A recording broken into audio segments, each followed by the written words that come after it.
કોંગ્રેસના અંદરના ડખાઓ શાંત થવાનું નામ જ નથી લઈ રહ્યા અને એ તમામ ચર્ચાઓની વચ્ચે ખાસ કરી અને ચર્ચાઓ ઉત્તર ગુજરાતની થઈ રહી છે, જેમાં આ વખતે ગેનીબેનનો ગઢ બનાસકાંઠા હોય કે પછી મહેસાણા હોય, આ તમામ વિસ્તારોમાં કોંગ્રેસની હાર થઈ છે અને હવે કોંગ્રેસ દ્વારા એમના કાર્યકર્તાઓ પક્ષ વિરોધી કૃત્ય કરનારા લોકોની સામે કાર્યવાહી કરવામાં આવી રહી છે।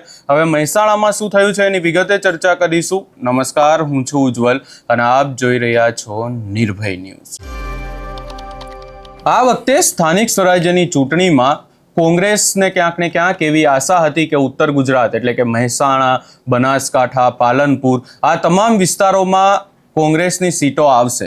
ભલે કોઈ વિસ્તારમાં આવે કે નહીં આવે, પરંતુ એ વિસ્તારોમાં તો કોંગ્રેસ જીતશે જ। પરંતુ આ તમામ ચર્ચાઓની વચ્ચે પરિણામ આવ્યું અને દ્રશ્યો કંઈક અલગ સામે આવ્યા। દ્રશ્યો એવા સામે આવ્યા કે કોંગ્રેસ ક્યાંક ને ક્યાંક પાછળ જોવા મળ્યો અને વિસ્તારો કે જે વિસ્તારોમાં એટલા સમયથી કોંગ્રેસનો રાજ હતો એ વિસ્તારોમાં પણ ભાજપ આવી। હવે ક્યાંક ને ક્યાંક સંગઠનને લઈને ચર્ચાઓ થઈ રહી છે। આ તમામ ચર્ચાઓની વચ્ચે મહેસાણા કોંગ્રેસમાંથી અનેક સવાલો ઊભા થઈ રહ્યા છે અને ખાસ કરીને મહેસાણા કોંગ્રેસમાં એવા સવાલોની વચ્ચે હવે કાર્યવાહી કરવામાં આવી છે। મહેસાણા જિલ્લાના કોંગ્રેસના 33 હોદ્દેદારો અને કાર્યકરોને સસ્પેન્ડ કરવામાં આવ્યા છે અને મહેસાણા જિલ્લા કોંગ્રેસ પ્રમુખ બળદેવજી ઠાકોરે આખી કાર્યવાહી કરી છે। પક્ષના પ્રાથમિક સભ્યપદેથી 6 વર્ષ માટે સસ્પેન્ડ કરવામાં આવ્યા છે અને સ્થાનિક સ્વરાજ્યની ચૂંટણીમાં પક્ષ વિરોધી પ્રવૃત્તિ કરી હોવાનું સામે આવ્યું છે।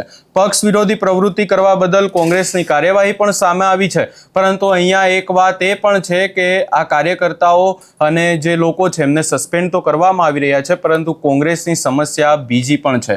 કોંગ્રેસની સામે અનેક સમસ્યાઓ છે ને એમાંથી એક સમસ્યા સંગઠનની પણ છે, કારણ કે જ્યારે આ સ્થાનિક સ્વરાજ્યની ચૂંટણી હતી ને ત્યારે કોંગ્રેસના જે સંગઠનના મહત્વપૂર્ણ નેતાઓ છે એ મોટી મોટી મિટિંગોમાં ગેરહાજર રહી રહ્યા હતા।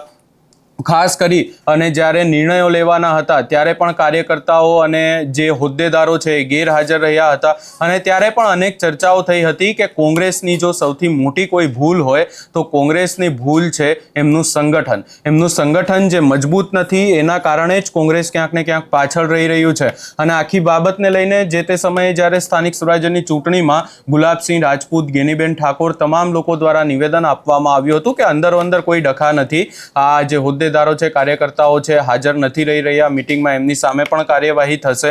પરંતુ ત્યારબાદ એવું કંઈ થયું નહીં। સ્થાનિક સ્વરાજ્યની ચૂંટણી પણ થઈ ગઈ અને હવે કોંગ્રેસ 2027ની વિધાનસભાની ચૂંટણી પહેલા કામે લાગ્યું છે અને એવા લોકો ગોતવામાં આવી રહ્યા છે કે જે લોકો પક્ષની વિરુદ્ધ કામ કરે છે, પક્ષ વિરુદ્ધ પ્રવૃત્તિઓ કરે છે અને એમાંથી જ આ આખી બાબત મહેસાણામાંથી સામે આવી છે અને આ તમામ સવાલોના જવાબ કોંગ્રેસ હવે ગોતી પણ રહ્યું છે।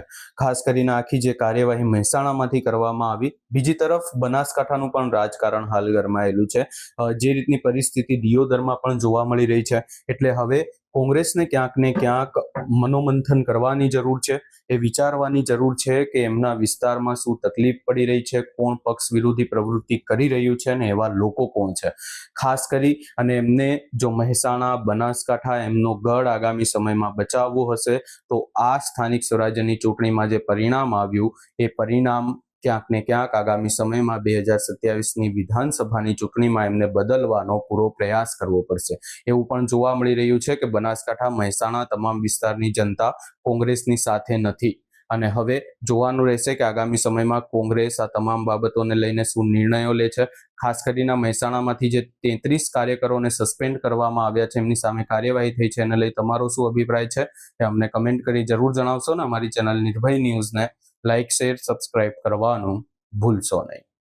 આ સમગ્ર બાબતે તમારો શું અભિપ્રાય છે એ અમને કમેન્ટ કરી જરૂર જણાવશો ને અમારી ચેનલ નિર્ભય ન્યૂઝને લાઇક, શેર, સબસ્ક્રાઇબ કરવાનું ભૂલશો નહીં।